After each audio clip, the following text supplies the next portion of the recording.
Bombay high court ने माना है कि यूएपीए कॉन्स्टिट्यूशनली वैलिड है और इसके साथ ही उन्होंने जो एक पेटिशन उस यूएपीए के नोटिफिकेशन को लेकर जो चैलेंज था उसको डिसमिस किया है। इस वक्त हमारे साथ याचिकाकर्ता के वकील प्रकाश अम्बेडकर जी हैं। प्रकाश जी, क्या आपका पेटिशन किस बारे में था? ठीक है, हमारा पेटिशन एक बारे में यह था कि भैया नॉर्मल सर्कमस्टांसेस में भी जो यूएपीए लगाते हैं, आप यूएपीए सिर्फ 3 चीज़ों पे लगा सकते। एक तो आपने डिफेंस के साथ कोई छेड़छानी की है या करने जा रहे हैं। दूसरा जो है देश की जो सिक्योरिटी है उस सिक्योरिटी के साथ तुम छेड़छानी कर रहे हो।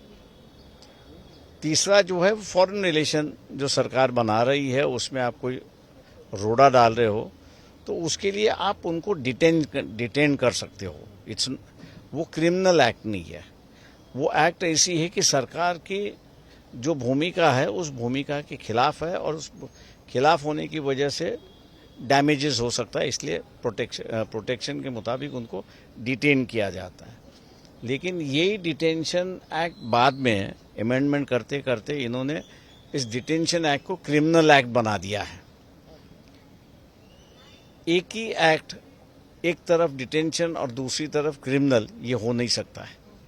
एक तो आप डिटेंशन कानून बनाइए जैसे पहले था, या आप क्रिमिनल कानून बनाइए जो आपने इनैक्ट किया है उसमें। ये हम लोग का एक मुद्दा था वहाँ पर कि आप इसको नहीं कर सकते हैं और कानून संविधान जो है आपको इजाज़त नहीं देता है। दूसरी बात यह है कि 78 में कॉन्स्टिट्यूशनल अमेंडमेंट हुई थी यही प्रिवेंटिव डिटेंशन को, लेकिन वो अमेंडमेंट प्रेसिडेंट ऑफ इंडिया ने सिग्नेचर कर दिए, पार्लियामेंट ने कर दिए, लेकिन उसका जब तक नोटिफिकेशन नहीं होता, मतलब गैजेट नहीं होता है, तब तक वो लागू नहीं किया जा सकता है। और कोर्ट के सामने हमने इस बात को लिया है कि भैया इसका गैजेट 23 साल में, मतलब 1978 से लेके 2024 तक वो लागू नहीं हुआ, तो इसलिए ये इसके नीचे जितने भी कानून बने हैं दे आर स्टेड, और वो स्टे होने की वजह से आप उसको लागू नहीं कर सकते। अब ये मुद्दे हम लोग लेके कोर्ट के सामने गए थे। एनआईए और जो सरकार है, सरकारी वकील हैं, उन्होंने कहा कि एक तो ये कि आपके जो क्लाइंट हैं उनको एक विटनेस समन भेजा गया था एल्गार परिषद केस में और वो आरोपी नहीं थे, तो वो इस पूरे मामले को चैलेंज नहीं कर सकते। मेंटेनेबिलिटी पे उन्होंने कहा था। इसके अलावा उनका यही कहना था कि प्रेसिडेंट का एसेंट है ऑलरेडी। सवाल ऐसा है कि ascent of the president doesn't mean that वो लागू हो गया।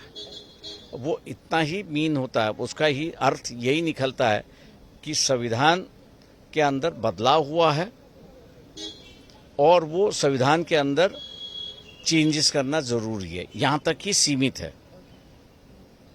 उसको लागू करना है या नहीं लागू करना, ये आने वाली सरकार की जिम्मेदारी होती है, क्योंकि जो इनैक्टमेंट होता है वो इनैक्टमेंट ये कहता है, जैसे ये 1978 के जो कॉन्स्टिट्यूशनल अमेंडमेंट हुआ उसके अंदर सेक्शन 3 ने कहा the government will notify the various enactment that has been passed as to when they will come into force. अब किसी एक एक्ट को सरकार ने कहा कि उसको फोर्स में लाना नहीं है, तो आप ला नहीं सकते। इसलिए हम ये कह रहे सर कि ये संविधान बदल चुका है, कानून जो है वो पुराने अमेंडमेंट के ऊपर है। अब जब नया आई है, जब तक ये नोटिफाई नहीं होता आप पुराना कानून लागू नहीं कर सकते। तो ये अब इसको चैलेंज करेंगे कि अगर जब तक रीजनिंग नहीं देखता हूं तब तक मेरे ख्याल से मैं तो ये नहीं देखूंगा, लेकिन अगर जिस तरह से हम लोग ने रखा है और उसकी दलीलें अगर नहीं है तो मेरे ख्याल से we will appeal it in supreme court.